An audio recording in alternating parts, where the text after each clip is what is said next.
you're curious about Yoga Nidra, perhaps even done a session or two, and maybe even benefited from falling into deep sleep in a Yoga Nidra session before. But what is it that helps to get you in such a relaxed state? What actually happens in a guided Yoga Nidra meditation? Wait, is it a meditation? Is it yoga? What is this? In this video, I'll go through what actually happens during a guided Yoga Nidra practice, how you're expertly guided through this meditation practice, and how bringing attention to breath, body, mind can actually shift you into much deeper states of being. Stick around till the end and I'll explain how it can even be used as your personal tool to understand the deeper layers of yourself. Hi and welcome back to my channel. I'm Jaime at Enlightened Spoon, feeding your mind, body, soul.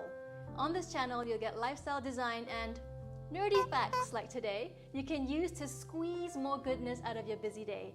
And other times you'll get nutrition, yoga, and meditation videos. All tools to help you stress less yet accomplish more. So hit that like button and subscribe if you want more like this. So what is Yoga Nidra?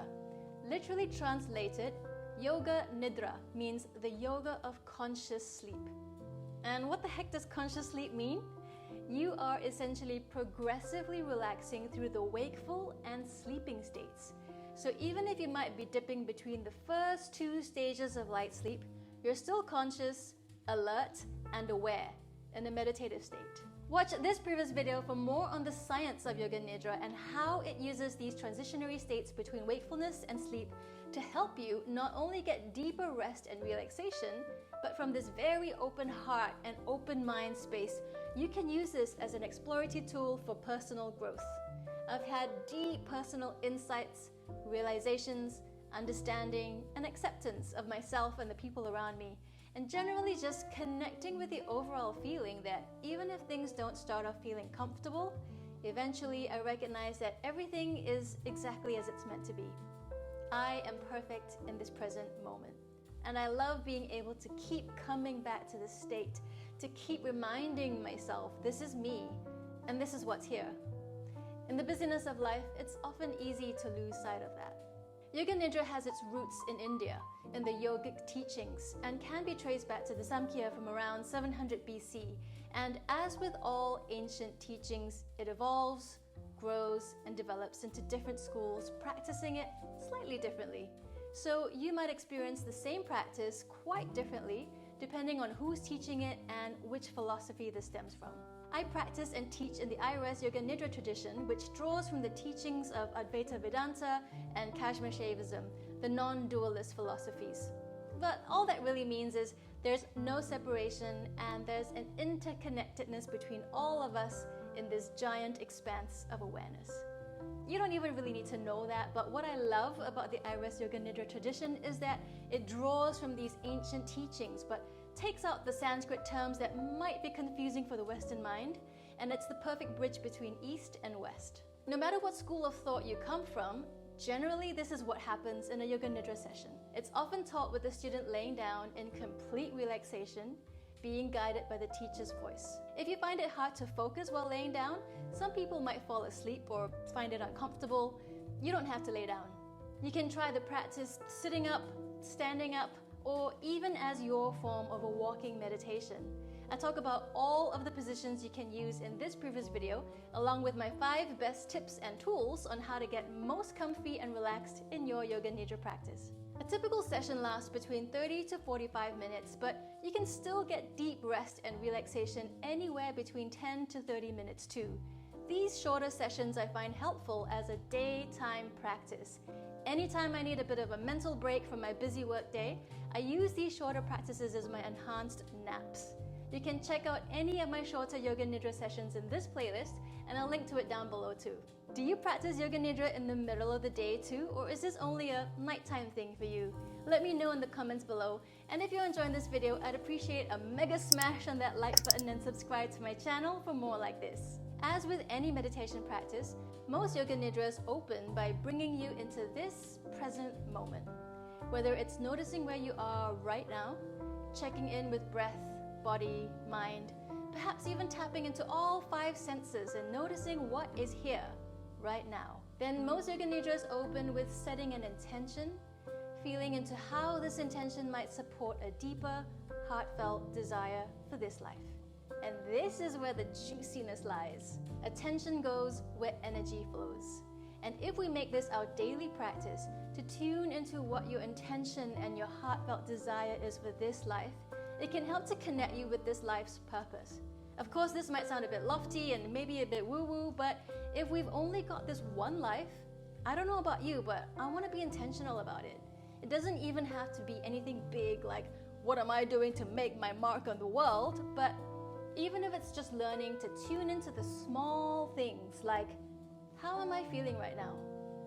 What do I need right now in this present moment?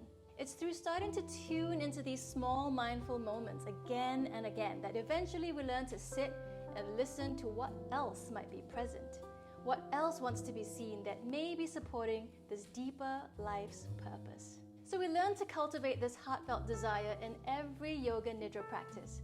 I go into more detail about it in this month's email. I send out 5 good things to share every first Sunday of the month, and this one is all about living with intention, connecting with your purpose in life, also known as your Dharma code, and you can sign up for it in the link in the description below. If you're watching this after this edition but want a link to it, let me know in the comments below, or you can send me a message on Instagram. My account details up there.